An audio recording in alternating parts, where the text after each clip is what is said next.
I always love coffee. That's the one thing I can go the whole day, but no matter what happens, but as long as I got a cup of coffee in the morning, I'm okay. You know, I try to hold that standard coffee-wise, just like I do with, you know, good hot food when you come in. I'm gonna stop what I'm doing and make sure you get what you need, but I need coffee in the morning. That's my one thing that I'm gonna give me. Little bags full of the food, and we have to like string up our entire whole pack full.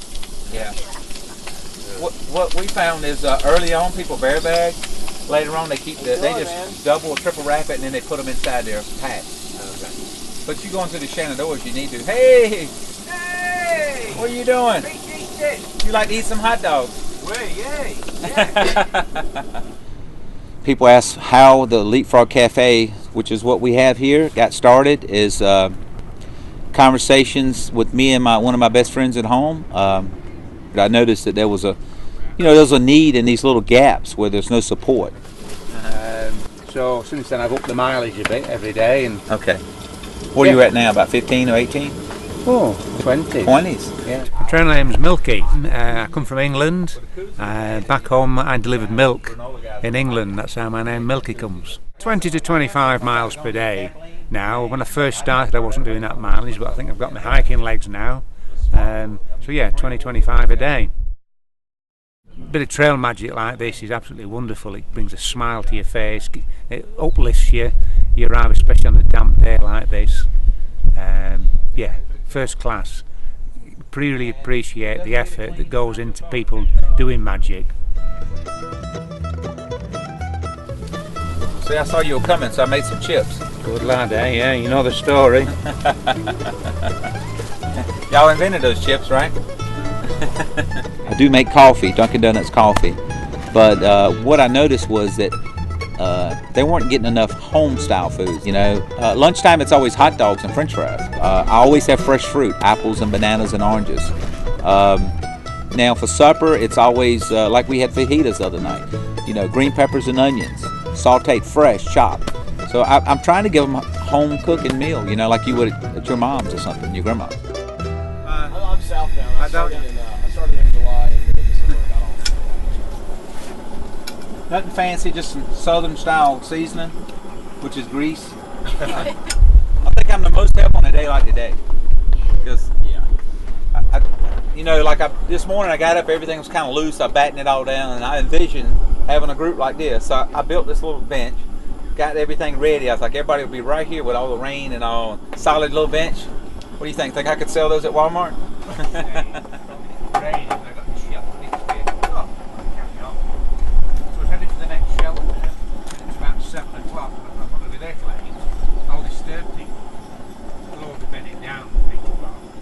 The friend that I had talked about hiking the trail with, he didn't know it. He thought he had a hernia, he had colon cancer. He died pretty quick, about 10, 11 days later.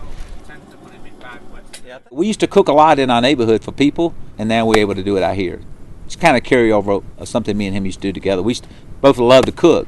He was better at feeding people than I was. He was a lot more generous person than I was. So I strived to be more like him as far as generosity, but I always thought I was a better cook. I actually cook with two of his pots, a deep cast iron skillet and my deep fryer is actually one of his big aluminum pots, deep fryers. If I could ever be, a percentage of generous as he was, I've been successful.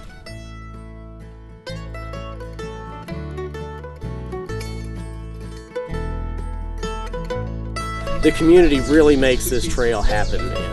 They're the people who make it happen. I mean, you can go to town and get a buffet and everything, but I mean, it's not the same for somebody to just keep handing you food.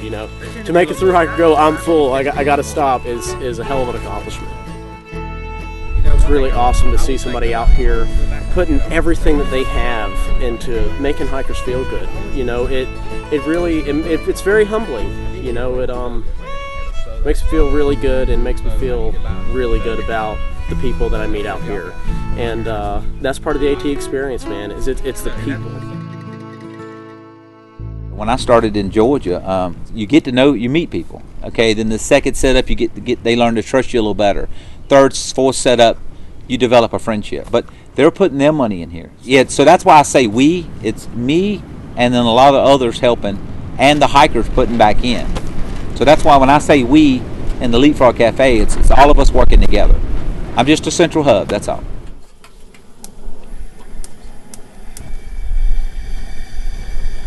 When hikers come in, when people come in, I get real excited, and I'm passionate about that. But I also feel a responsibility to them. So you put the two together, and I'm just, it's a wonderful feeling.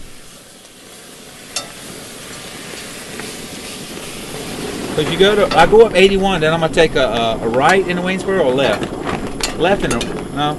Oh man, I couldn't tell you. 81. 81's probably gonna be to the right. Okay. And that's it. Look at that. It's beautiful, isn't it? Beautiful.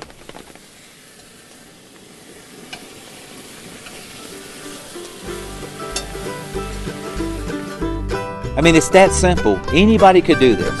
I mean, if you were just come out here and say, and put yourself underneath these people that are hiking, and they're pushing physically probably more than they've ever pushed in their life. So put yourself in a position to fill up a gap and fill that need. It's a wonderful feeling to serve them like that. It's better to give than receive, and that's true. So true. Oh, my brother, take this warning. Don't let old Satan hold your hand. You'll be lost in sin forever.